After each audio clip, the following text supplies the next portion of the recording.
There's a question you've probably asked and probably regretted asking out loud.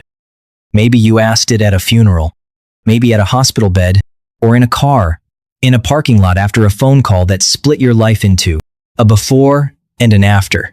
And someone who loved you, probably looked at you and said, "Everything happens for a reason." And you nodded. And something in you went quiet, because you couldn't tell if the thing you felt next was grief or anger or shame for even wanting to argue. So let me say this first, before anything else. You're allowed to ask this. If God is real and good and able to stop suffering, why doesn't he? You're not the first to ask it. You won't be the last. People have been asking it in writing for at least 3,000 years. The question isn't a crack in your faith. The question is the oldest one faith has. So let's actually ask it. No dodge. Let's have the conversation they won't. Here's the thing about everything happens for a reason. It feels biblical. It isn't really not the way people use it. What's usually underneath it is one verse, Romans 8:28. God works all things together for good. And that verse is real. And it's precious to a lot of people. But notice what's happened. One sentence has been turned into the whole biblical answer to suffering. Every death, every diagnosis, every collapse, all of it filed under one tidy heading. There's a hidden good. You just can't see it yet. That's not an answer. That's a way of ending the conversation. And here's what almost no one tells you. If you actually read the Bible straight through on this, not cherry-picked, the whole thing, it does not give you one answer. The New Testament scholar Bart Ehrman, who teaches at UNC Chapel Hill, made this his life's argument in a 2008 book called God's Problem. He counts several different, competing frameworks the Bible uses for suffering, and they don't fully line up. There's the prophetic one, suffering as consequence, as judgment. There's the wisdom one, Job saying, "I have no idea." Ecclesiastes shrugging, "This is just what a broken world is like." There's the apocalyptic one, "Hold on, the whole order is about to be flipped." And there's the redemptive one, the Romans 8:28 strand, suffering that God can use. Now, Ehrman thinks that diversity proves the Bible fails. Other serious scholars, like the theologian Gregory Boyd, push back hard. These aren't rival answers. They're different angles on one God, the way four witnesses describe one event. That's a live fight, and I'm not going to pretend it's settled. But here's what both sides agree on, and it's the part that matters for you. The Bible runs at least 4 tracks on suffering at the same time. So when someone hands you one verse and calls it the answer, they haven't given you the Bible's answer. They've given you a quarter of it, with the uncomfortable 3/4 swept under the rug. Okay, if we're going to do this honestly, we have to do the hardest part first. We have to take the objection at its strongest, no straw men. Because most Christian content beats up a weak version of this question and calls it a victory. I won't do that to you. For a long time, the sharpest version went like this. The philosopher J. L. Mackie put it cleanly back in 1955, an all-powerful, all-knowing, all-good God and the existence of any evil at all are a flat logical contradiction. If he's good, he'd want to stop it. If he's all-powerful, he could. There's evil, so he isn't there. Done. But that's not actually the strongest version anymore, and I'll tell you why in a minute. The strongest version came from a philosopher named William Rowe in 1979, and it's quieter and far more brutal. Rowe doesn't say God is impossible. He says, look at a specific kind of suffering. Picture a fawn deep in a forest, caught in a wildfire. Its legs are burned. It lies there for days, in agony, and then it dies. No human ever sees it. No one learns a lesson. The animal made no moral choice. There is no soul being built, no freedom being protected, no observer being moved to compassion. Just pain, and then nothing. Rowe's question is simple and it cuts. What greater good required that? And if you can't name one, and be honest, you can't, then isn't it more reasonable than not to think some suffering is just gratuitous? Not contradiction. Just. The evidence tilts away from a God who's watching and able and good. Sit in that for a second. Don't rush past it. Because that is the real question. Not the cartoon version. That one. Now we step into the ring. Because people have wrestled with exactly this. Not the slogans. This for centuries. Augustine wrestled with it. Aquinas. C. S. Lewis wrote a confident book called The Problem of Pain, and then his wife died and he wrote a second one, A Grief Observed. That's mostly just bleeding on the page. These were not people avoiding the question.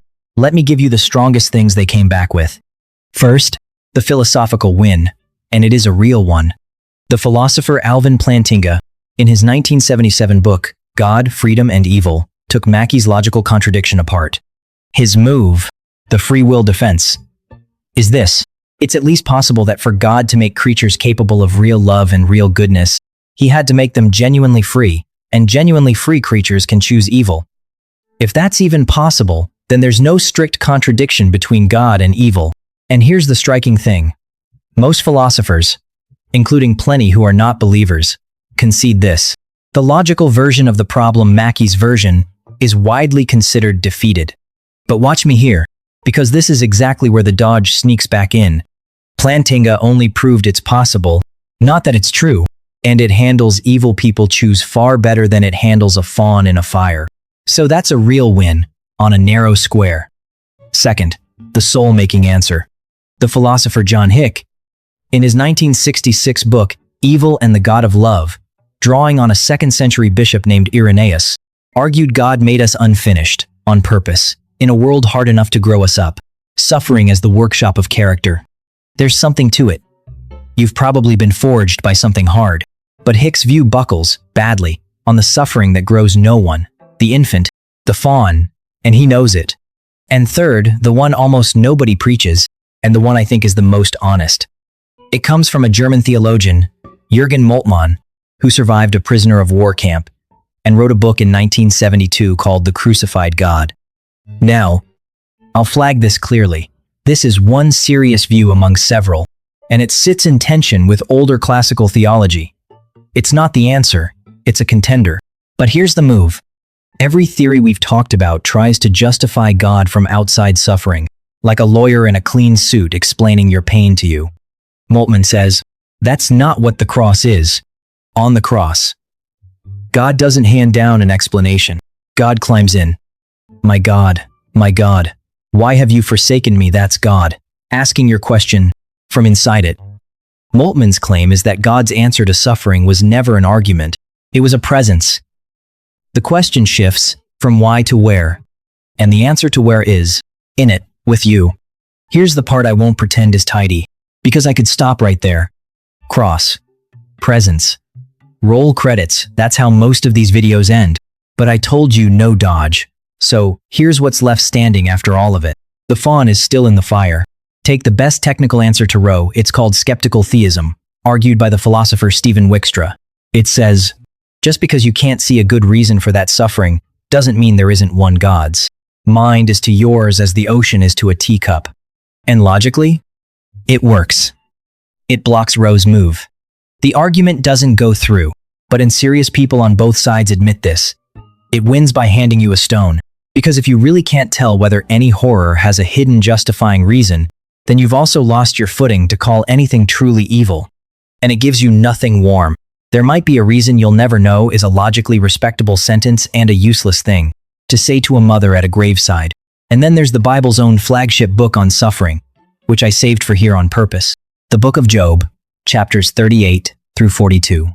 Job loses everything, and for the whole book he demands a hearing, a reason, a day in court with God, and finally God shows up. Out of a whirlwind. And here's the scandal. God never tells Job why. Not once. God asks Job question after question about the wild, strange edges of creation, the sea, the storm, the animals nobody can tame, and Job goes quiet. He gets an encounter. He never gets an answer. Read that honestly and it should unsettle you a little. The Bible's central suffering text refuses to do the one thing every dodge promises. It will not justify the pain. It gives you God's presence and withholds God's reasons. So if you've been waiting, if you've been told that, with enough faith, the explanation will finally arrive. The most famous sufferer in Scripture waited too, and what came was not a reason, it was God. So let me give you back the thing the dodge took. Keep reading Job. 3 more verses. Chapter 42. Because this is the part nobody quotes, and it changes everything. For 35 chapters, Job's friends sat there defending God. Calm. confident, tidy theology, the whole everything happens for a reason playbook, 3,000 years early. And Job? Job raged. Job protested. Job accused God to his face. And when God finally renders a verdict on who spoke rightly, he turns to the friends, the composed defenders, and says, "You have not spoken of me what is right." And of Job, the one who screamed at heaven, he says, "My servant has spoken rightly." Read that again. God commends the man who wrestled and corrects the men who explained. The posture Scripture rewards is not theological composure. It's honest protest. And that's not a one-off. Roughly a third of the Psalms, the Bible's own prayer book, are laments. The Old Testament scholar Walter Brueggemann wrote about this in 1986 in an essay he called The Costly Loss of Lament. And his point was that the church quietly deleted these prayers because they don't resolve. Psalm 88 ends. I'm not exaggerating on the word darkness. No bow on top. And that prayer is in the book. Which means unresolved grief, complaint flung straight at God, is not a failure of faith. It's a form of faith. There's a slot in Scripture built exactly for the prayer you were told not to pray. There's an old story in Genesis where a man named Jacob wrestles God all night and won't let go. And he walks away two things at once, limping and blessed. They renamed him Israel, one who wrestles with God. That's the whole tradition you were born into. Not one who never doubts, one who wrestles. You can come out of this with a limp and a blessing in the same body. So here's where that leaves us. Honestly, the cheap answer says, there's a reason. You just can't see it. So stop asking. The honest answer is harder, and it's stronger for being harder. It says, the logical case against God doesn't actually go through. The emotional weight of it is real, and I won't insult you by pretending it's solved. The Bible won't hand you the reason, but it hands you something the Dodge never could. Permission to bring the whole raw thing to God, and a God who's been inside the fire, instead of narrating it from a safe distance. That's a smaller answer than everything happens for a reason. It's also one you can actually stand on at a graveside. The tidy answer breaks the first time life gets serious. This one's already been to the worst place and held. So what's the question you were told not to ask? The one you swallowed in a pew? The one that got a slogan instead of a hearing? Drop it in the comments. Out loud. It might be the next one we actually have out loud, together. And whatever it is, you're allowed to ask it.